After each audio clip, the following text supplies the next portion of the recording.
Solo 2, how two major Star Wars villains are set up for the inevitable sequel.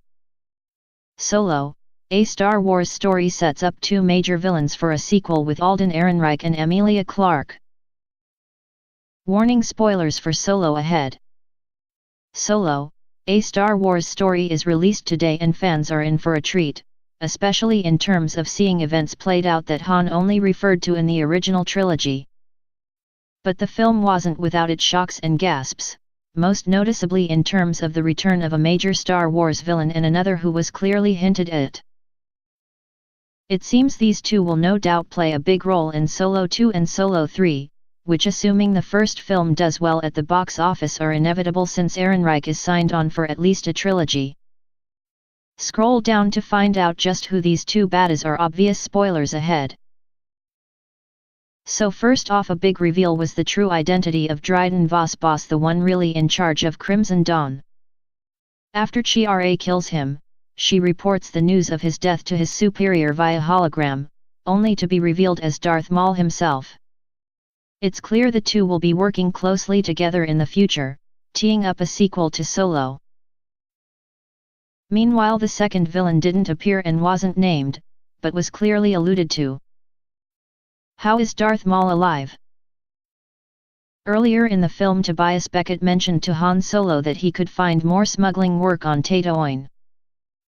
And just before the film ended, as Han and Chewy set off in the Millennium Falcon, the smuggler told his Wookie companion that they'd head there.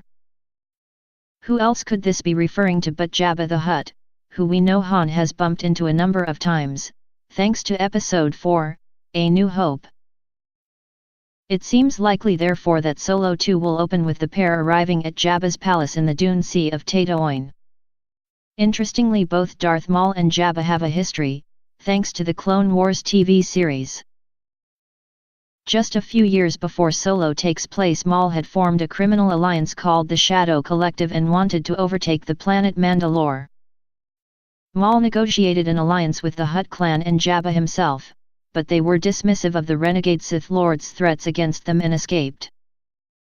Nevertheless, Maul found out from Jabba Hutt that Jabba could be found at his palace on Tatooine, so Maul invaded Jabba's HQ and demanded he join the Shadow Collective or face his wrath.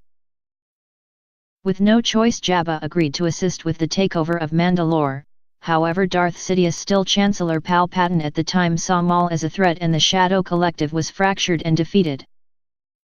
From this point in the timeline, Maul isn't heard of again until Star Wars Rebels, when he is eventually killed by Obi-Wan Kenobi a couple of years before A New Hope.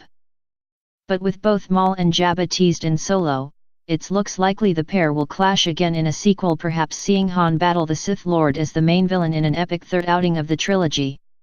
There's certainly lots to explore thanks to a big gap in their timelines. Solo, a Star Wars story, is out now.